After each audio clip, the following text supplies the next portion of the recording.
Siku ya leo bunge limethibitisha uteuzi wa Daktari Mwigulu Nchemba kuwa waziri mkuu wa Jamhuri ya Muungano wa Tanzania.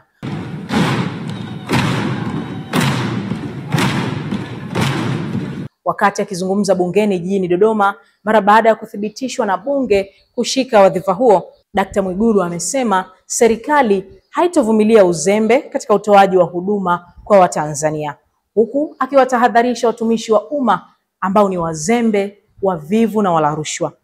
Nimezungumza na mchambuzi wa masuala ya kisiasa Daktari Dennis Muchungusi juu ya uteuzi wa Daktari Mwigulu Nchemba kuwa waziri mkuu wa Tanzania.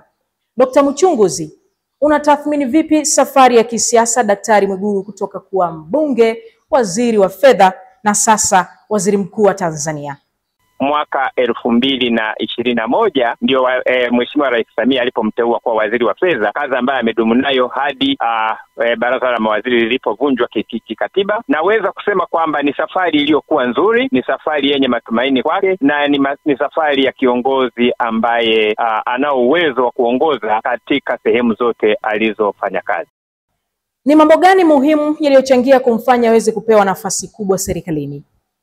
Yeye amesimamia vizuri sera zetu za fedha, amesimamia vizuri mahusiano yetu na mashirika ya kimataifa na taasisi za kimataifa za fedha ikiwemo Benki ya Dunia, IMF, Africa Development Bank na nyingine, lakini amekuwa na uhusiano mkubwa mzuri sana na Benki Kuu ya Tanzania kama waziri wa fedha, lakini pia amekuwa na kasi kubwa sana ya ushirikiano na taasisi za fedha zilizoko nchini. Amekuwa akisimamia hiyo vizuri, na kwa hiyo amekuwa mshauri mkubwa na mzuri sana upande huo wa fedha. Na kwa hiyo kama taifa tumeona wakati wote akiwa waziri wetu wa fedha tukiwa hatupati shida kubwa sana katika sera zetu za fedha, na tumekuwa tukiriza bajeti zetu za nchi anazozisoma toka ameingia wizarani kama waziri za fedha, ambazo zimekuwa zinaendana kabisa na hali halisi tunayokuwa nayo. Amekuwa ni mtivu vinapotokea vilio vya watu kadhaa. Kwa hiyo na anavyoishi na watu, kama unavyoelewa, ni Mwigulu ni mtu wa watu.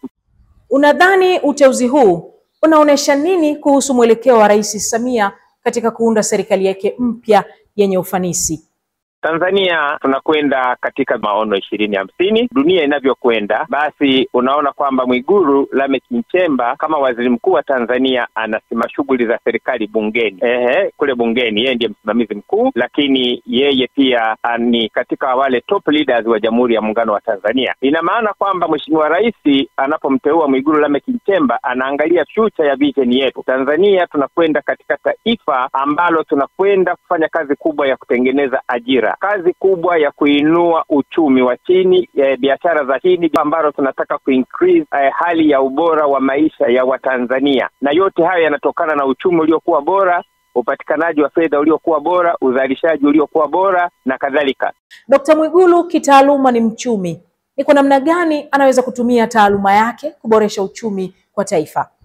Uchumi ni central part, na uchumi sio fedha peke yake. Fedha ni sehemu ya uchumi. Kuhakikisha watu wana uwezo wa uzalishaji viwandani, uwezo wa biashara za ndani, uwezo wa biashara za nje, uwezo wa kuuza sana nje, uwezo wa kuimport kutoka nje, uwezo wa kushirikiana kimataifa katika biashara na kadhalika. Sasa kama mchumi ndio tunamwangalia hapa kwamba yale aliyoyataja Rais Samia katika siku 100 za mwanzo na zitakazofuata, yeye kama mchumi, kama waziri mkuu, ndio tunataka tuone uchumi wake. Tunataka maji kutoka katika ziwa Victoria na gridi ya maji kutoka ziwa Tanganyika na ziwa Nyasa, tunataka tuone inainuaje uchumi wa Jamhuri ya Muungano wa Tanzania. Tunataka kuona kila wilaya na mtaa wa viwanda kwa mujibu wa Dr. Samia Suluhu Hassan katika siku 100. Tunataka kuona viwanda vile vinakwendaje na vinainuaje uchumi wa hali ya watu walioko katika maeneo ile. Tunataka kuona urasimishwaji wa wafanyabiashara ndogo ndogo, bodaboda, bajaji, mamalishe na wengine, unawainuaje kiuchumi.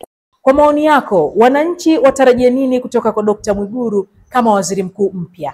Wenye uzoefu, tunasema kwa Kiingereza experienced leadership, ambao utakwenda kusaidia katika kuinua hali ya ubora wa maisha ya Watanzania. Kwa hiyo watarajie kumuona Dr. Nchemba Mwigulu akiunganika na Dr. Hussein Ali Mwinyi, Rais wa Zanzibar na mwenyekiti wa Baraza la Mapinduzi, akiunganika na Dr. Emmanuel John Nchimbi ambaye sasa ni makamu wa rais wa Jamhuri ya Muungano wa Tanzania, na akiunganika na bosi Dr. Samia Suluhu Hassan, rais wa Jamhuri ya Muungano wa Tanzania. basi watarajie kuona ushirikiano wake na marubani wenzake na wananchi katika ngazi zote za kutoka juu kwenda chini na kutoka chini kwenda juu katika kuhakikisha kwamba wanapata maendeleo yao. Hadi kufikia hapo ninatamatisha mahojiano mafupi iliyofanya na Dr. Dennis Muchunguzi kutaka kufahamu mtazamo wake kisiasa kuhusiana na waziri mkuu mpya Dr. Mwigulu Lameck Nchemba.